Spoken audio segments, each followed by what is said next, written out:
What are some quality stocks to own? Today we'll speak with a top investor about 12 stocks he likes, plus he'll explain his 3 secret steps towards building a perfect portfolio. So let's get started. This is Ticker Take.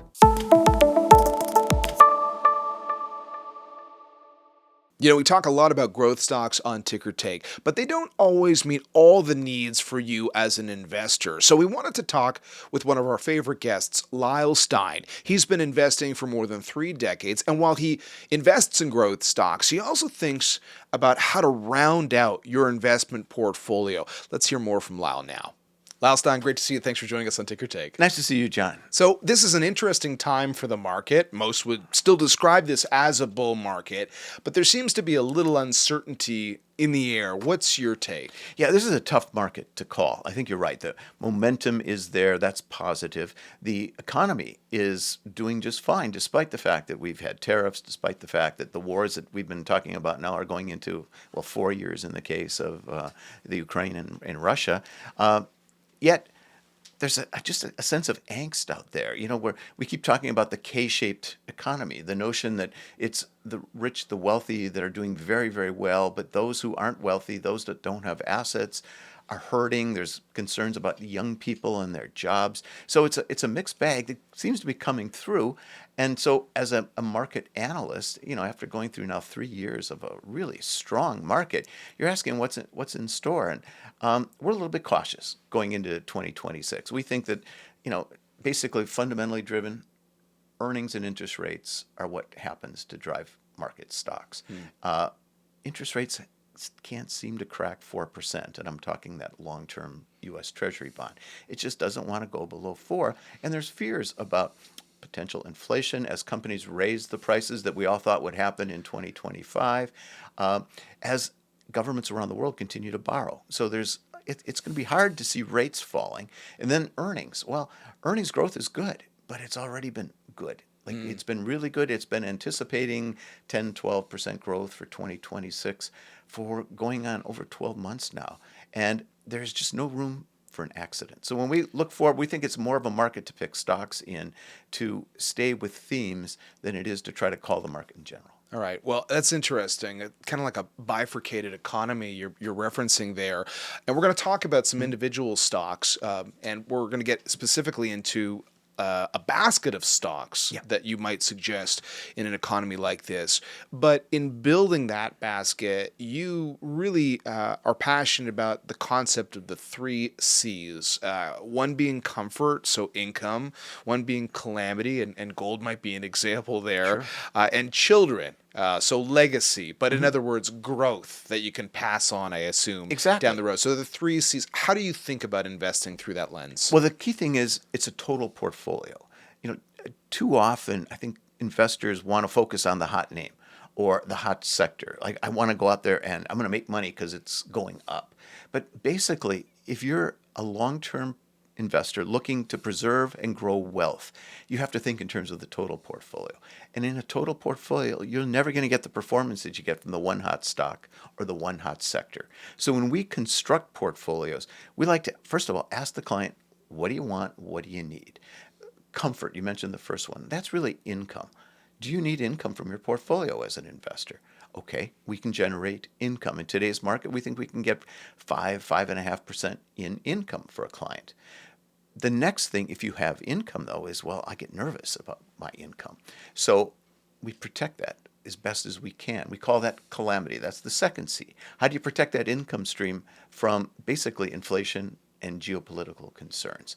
And that is an important thing that we've seen over the course of the last couple of years as we've gone through an inflationary run-up, now more of a disinflationary environment, but inflation is still 3%.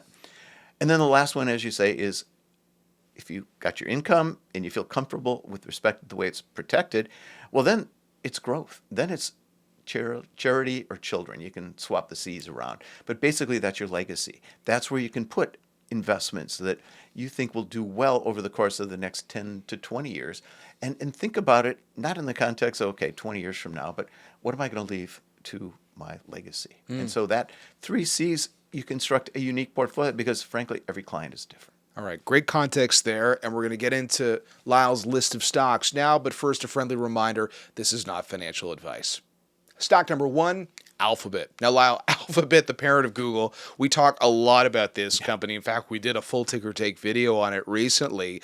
But what stands out? How does this fit into the basket? Well, when you look at Alphabet today, we see it in terms of three distinct areas. But from a market perspective, first of all, the thing that really attracts us to the stock is it has a more defensive nature to it. It's got good revenues today. There's a lot of AI related stocks that we're waiting for revenues to come.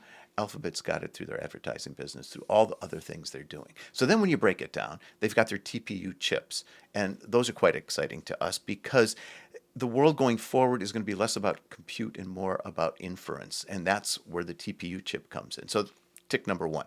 Number two, their Gemini AI program is now seems to be dominating. It seems to be taking share away considerably from ChatGPT. So that's number two. And then number three, it generates free cash. And there's nothing wrong with free cash. They're able to invest in their spending for AI and growth from the cash they're already generating.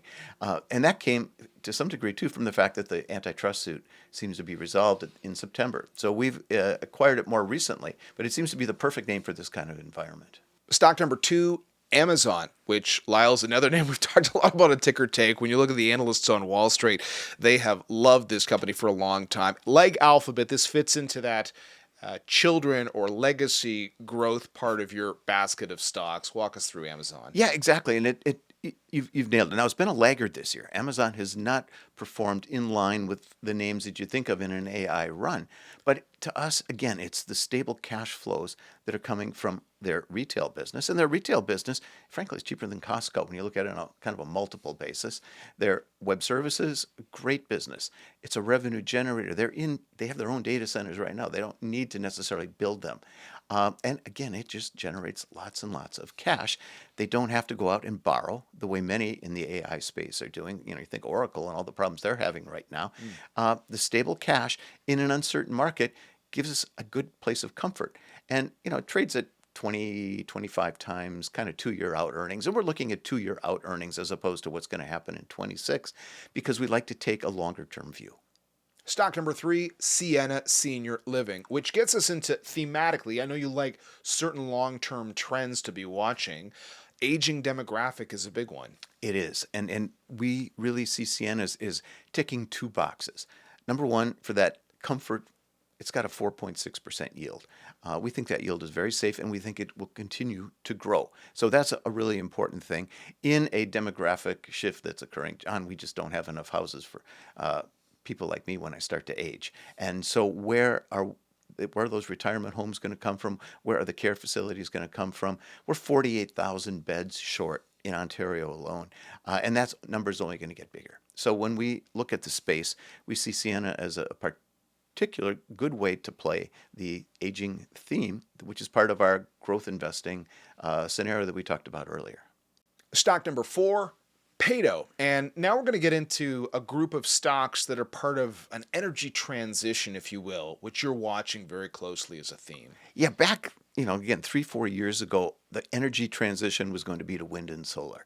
And we struggled with that concept because, number one, there was a lot of capital being required. But number two, the ability to get from here to there just didn't make any sense. We couldn't get all the grid built and we couldn't get all this done. So that was the theme.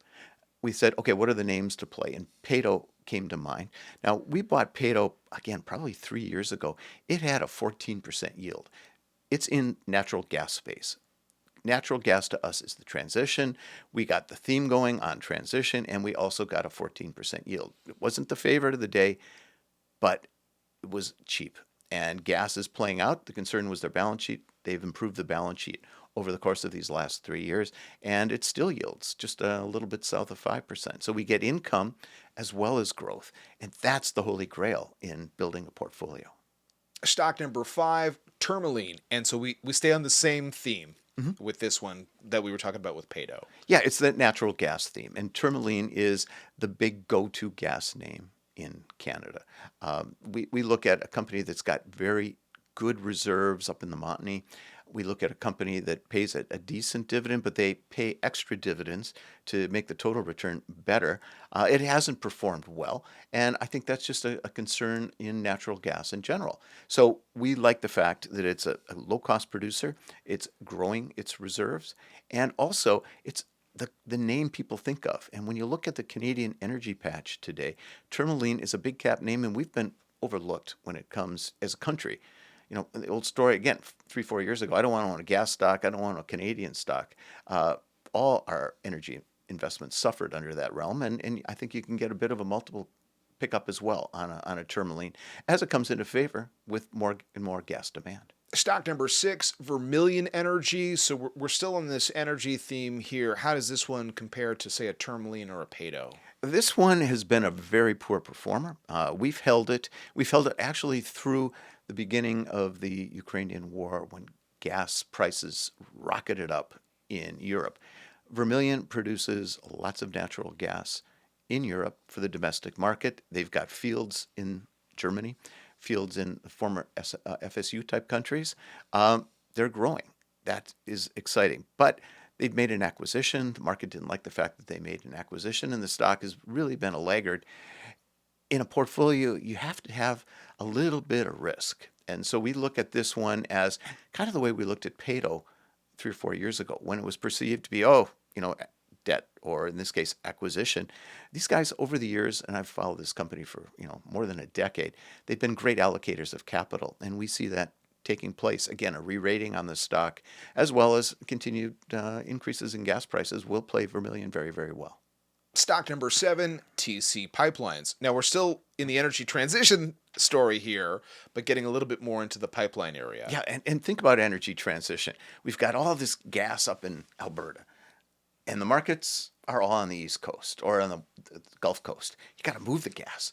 So who's going to move the gas? TransCanada. That it's almost that simple. It's got good growth as they continue to ship gas to the data centers on the East Coast, to the LNG facilities and the Gulf Coast. But more importantly, good discipline. They raise their dividends, 2, 3, 4% a year. That's outstanding, and it pays a nice yield. It's not the yield that it was, but you're still getting a 4% yield. And in this environment that we talked about, the uncertainty in the market, a 4.5% yield looks really, really good because it's the bird in the hand. You don't have to bet on something happening 2, 3, 4, 5 years down the road. So to us, it's just a great kind of stock you want to hold. Stock number 8, Enbridge, staying with the pipeline theme, a company that is a juggernaut really in North America. It is. It's gas and oil. It moves, again, all the hydrocarbons from the Western Canadian Basin into the biggest market in the world, which is the U.S. It's a company that, again, has got a great capital discipline. It increases its dividend, albeit slightly, and now it's yielding, 5.5, close to 6%.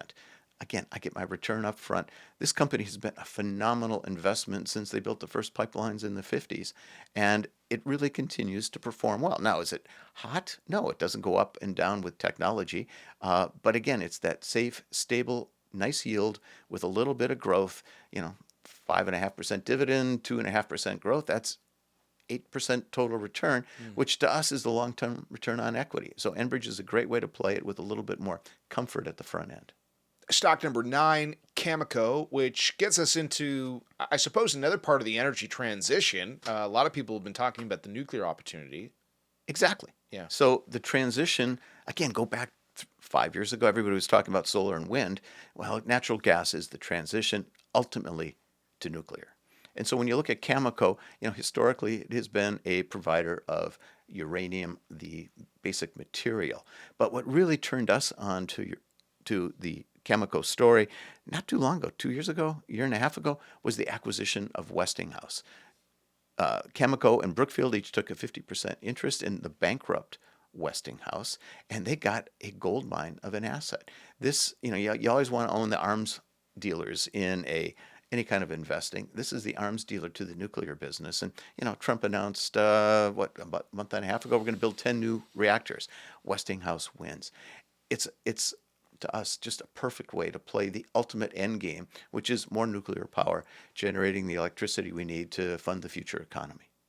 Stock number 10, Agnico Eagle Mines. So this is a big gold player, and gold has been a massive theme over the last year plus. And you talked about that C for calamity and how gold fits in. So walk us through the Agnico story. Sure. Well, you got to start with Forvest. We are a Swiss company, and so by default, have Swiss ownership, we have to have a percentage of the portfolio in gold. So put that aside. 5% was a rule. I remember the old CEO of Nesbitt Thompson, when I was there, had a rule: have 5% of your portfolio in gold and hope it goes to zero, because everything else is going up. Right. Well, this is calamity. When you want to protect against calamity, you need a quality gold producer, and Agnico ticked all the boxes. It's a low-cost producer. It's got good growth and a well-defined growth plan, which is typical of all good businesses.